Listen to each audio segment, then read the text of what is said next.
Hey guys, and welcome back to another installment of Miner's 4x4 Garage and Adventure. Uh,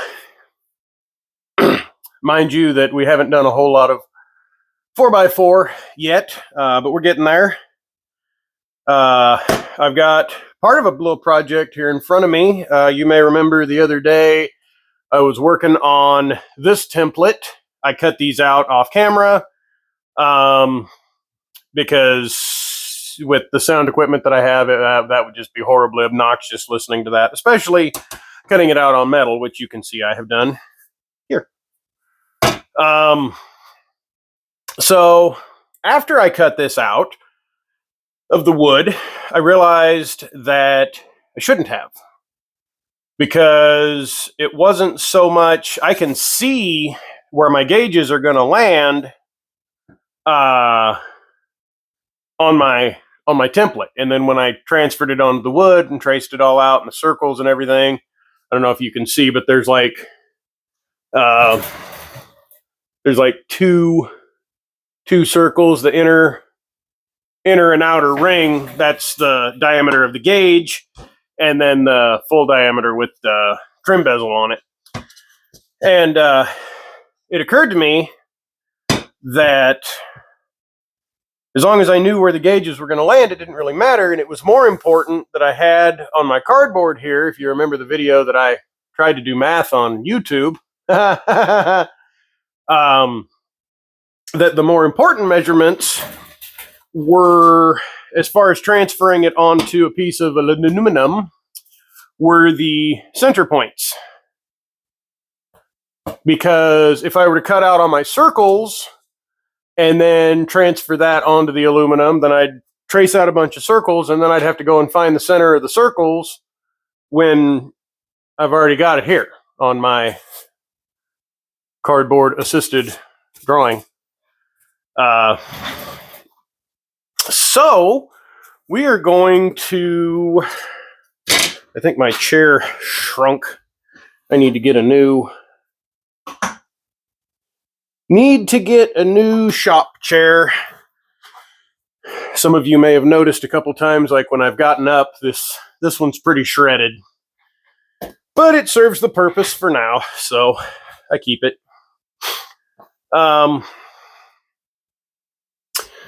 So, couple other developments in the Ranger project, which is also what this is for. I have found a gear matching 8.8 rear end out of a Ranger. It is out of a Ranger. It's not out of an Explorer. I guess the Explorer ones are, I don't remember if they're a little bit wider, but they've got disc brake.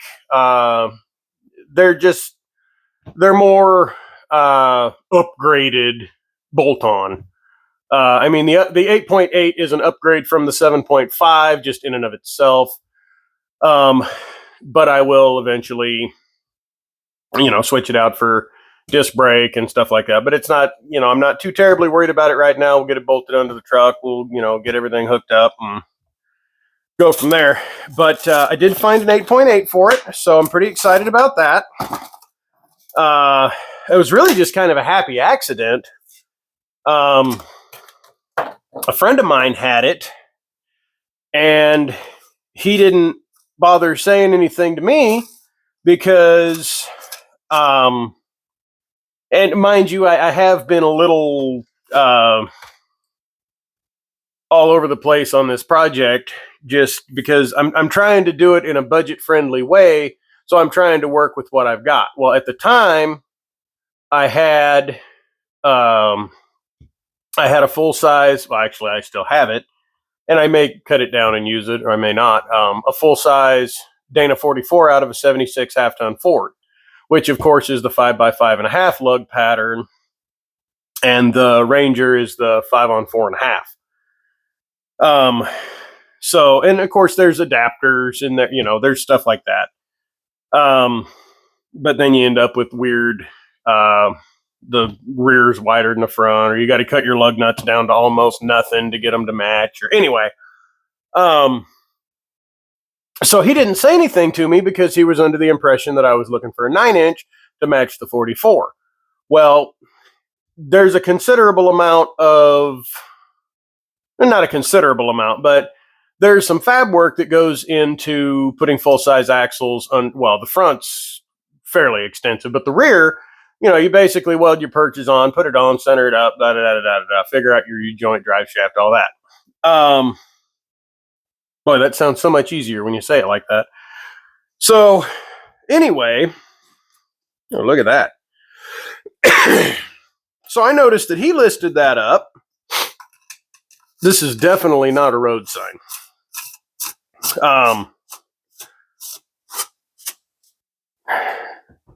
It was legally acquired in Mexico.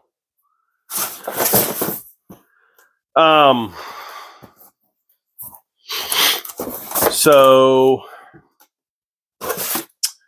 he and I did some bartering and some trading and some whirly doing, and I am going to have to take a wrap or something of Teflon tape on this because this retainer ring does not want to stay on.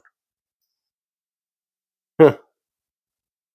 Yeah, I've never had that happen with this. It's like the threads got cut funky or something. Who knows? Anyway, not too worried about it. So we've got that. Pretty excited. And through a bunch of dirt on there, talking to another friend whose wife is actually helping with the development. Oh my goodness, that is just wow. Okay. Well, it'll work for now, so we can like hold it up and look at it and all that stuff. But yeah, I'm definitely gonna have to hang on a second. See if I've got some thread tape here.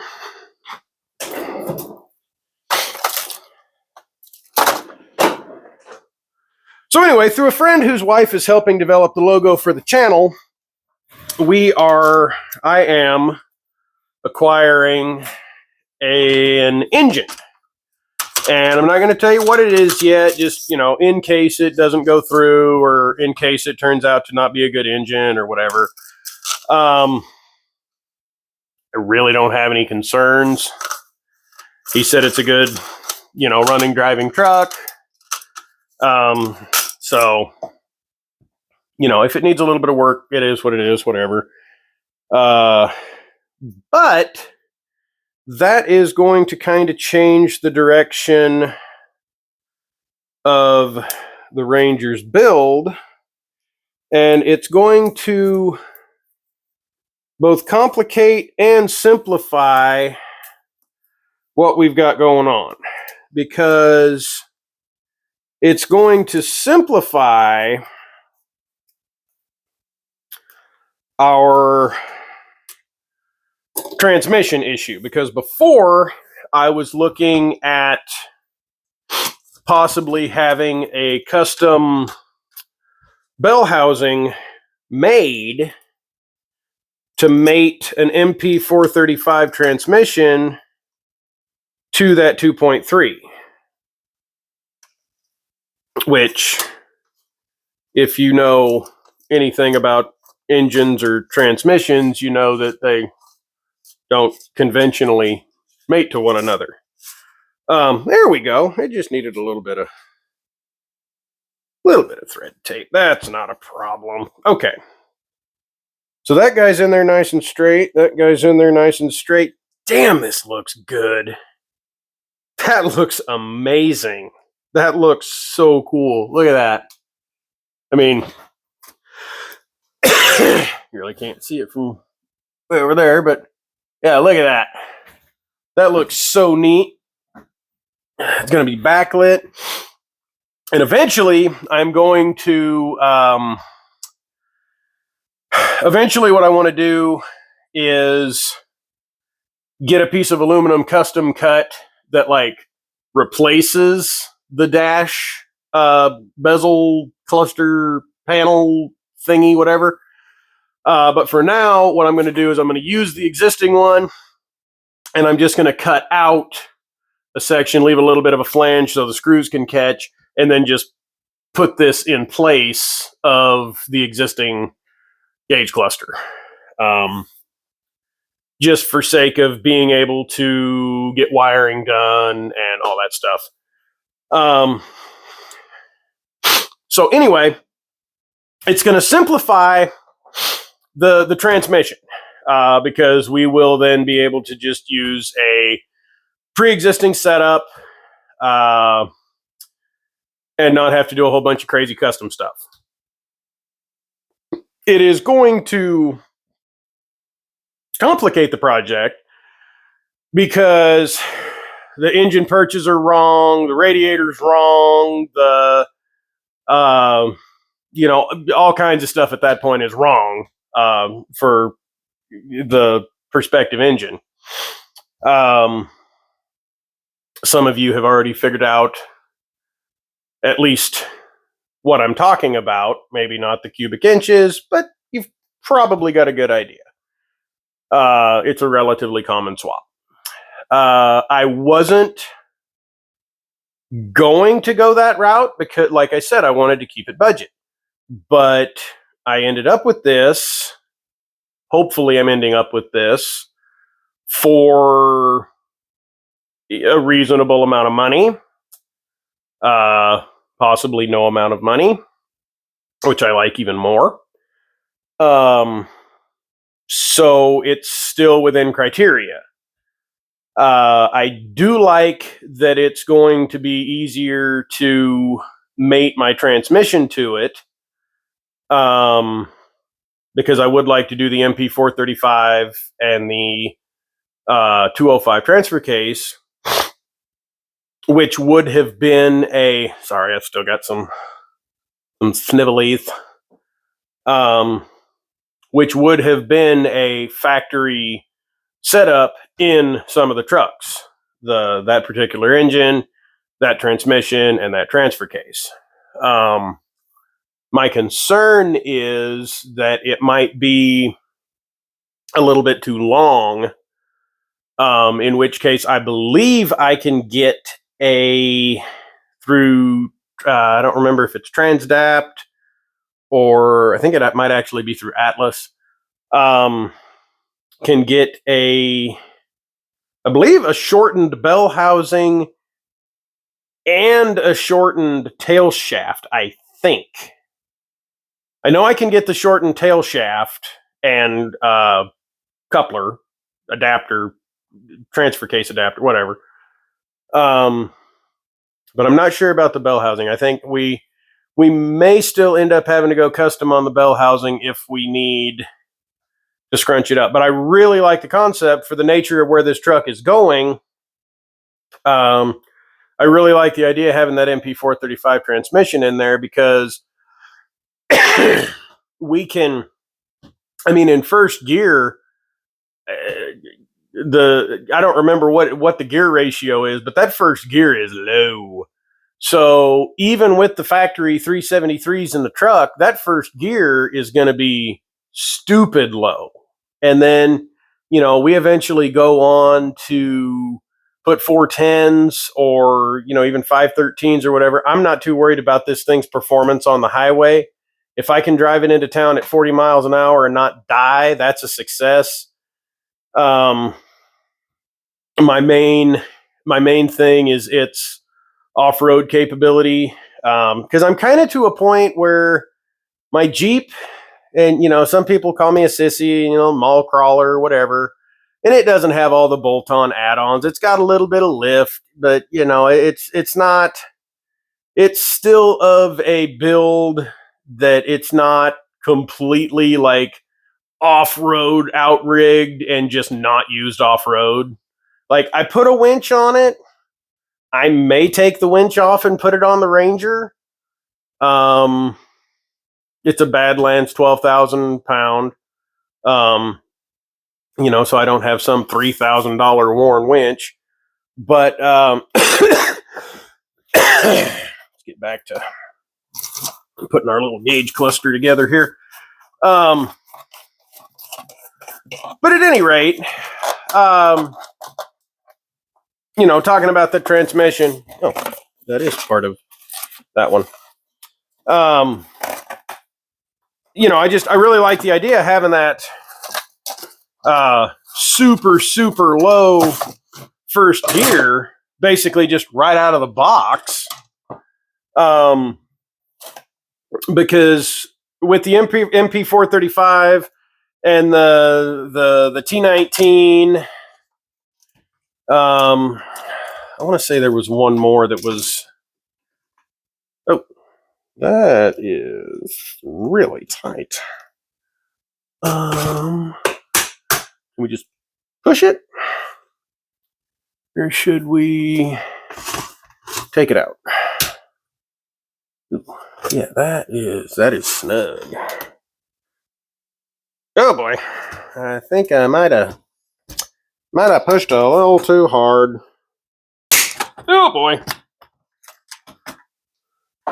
Well, that sounded terrible, but it actually just popped out, so that's pretty good. Ow. Well, at least I didn't cut my thumb. So I am going to grab a file. Wow, I'm all over the place. Anyway, transmission, low first gear, good. I like it.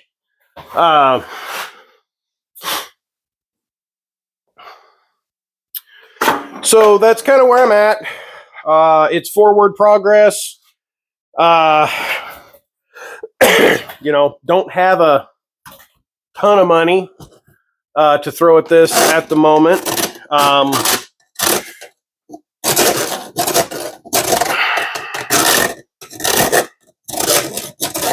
The truck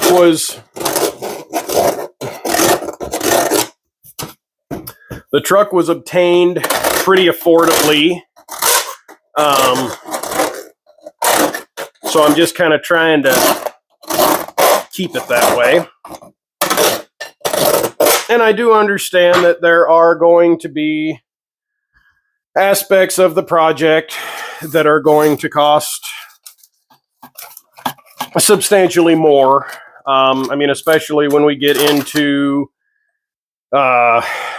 gear work and such things. Oh my goodness. Okay, there we go. Hang on. What are we doing? Can we?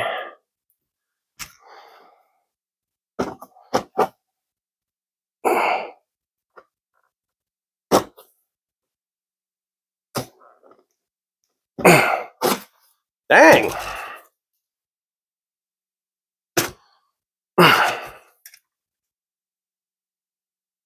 Boy, that sucker is just tight in there. My goodness. Bites into that aluminum just a tiny little bit. Come on. There we go. Okay, well, that is going to have to be whiz-wheeled out, it looks like, a little bit. I'm not going to do that on camera because that would be absolutely obnoxious. But, you get the idea.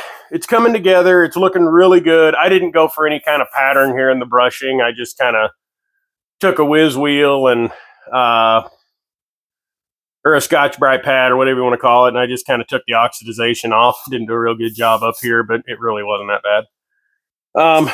So anyway, I think we're gonna just kind of set that there because these are, I could sit here and I could push them in and I could keep fiddly farting around with it, but I'm just going to end up breaking stuff. And like I said, trying to keep this on a budget.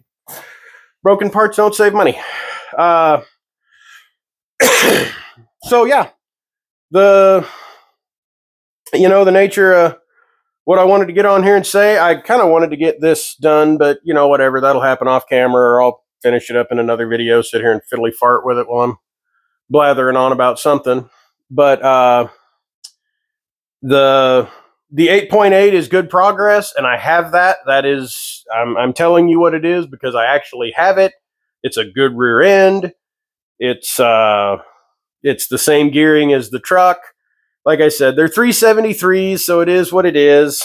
But with that engine and the transmission, I think even with those 373s in that first low gear, that's going to be pretty beefy. So yeah, that's good forward progress.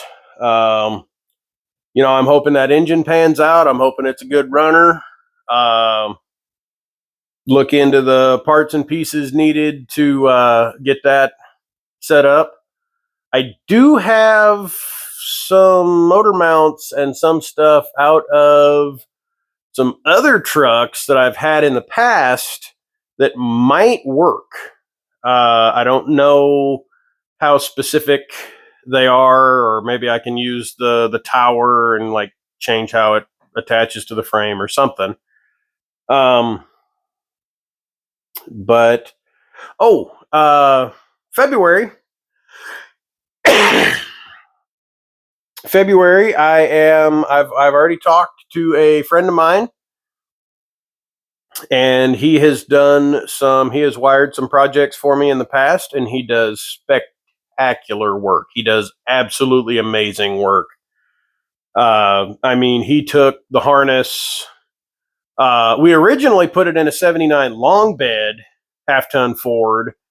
And then when I got my short bed, we kind of canned the long bed project and started to focus on the short bed. So we took the wiring harness out of the long bed, put it all in the short bed. And you'd have said it was factory.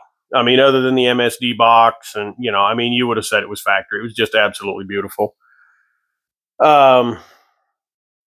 So February, at some point, he's going to come out here, take a look at the project, get a feel for it.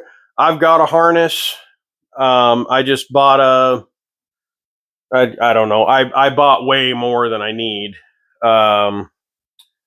Just because, for lighting and winching and accessories, I don't really want to put a radio in this, but I might.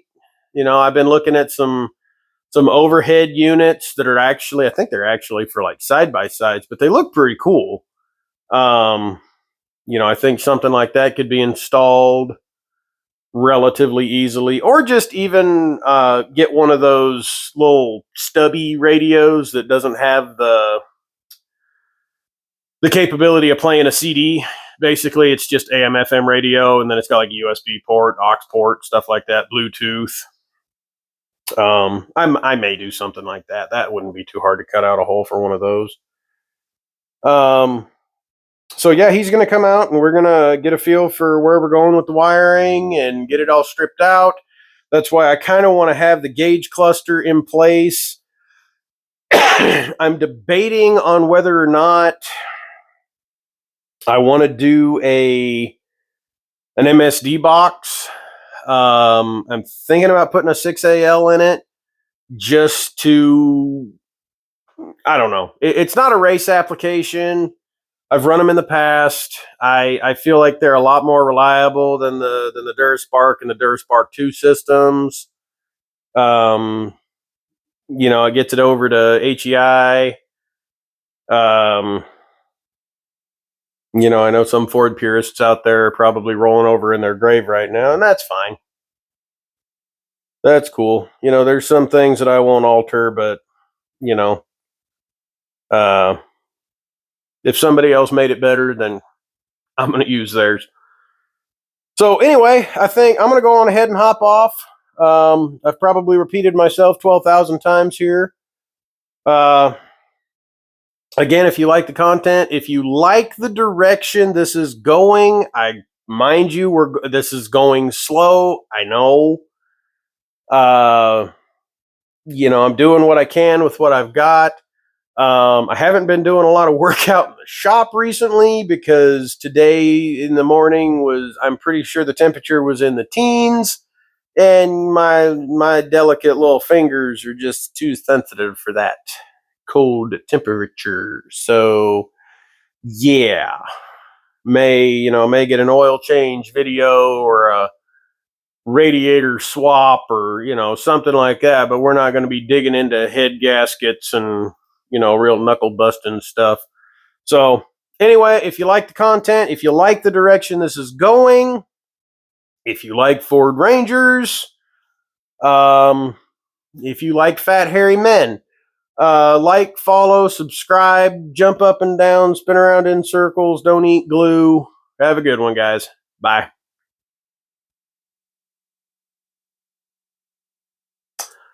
I'm going to figure out this button eventually. It's supposed to turn the camera off.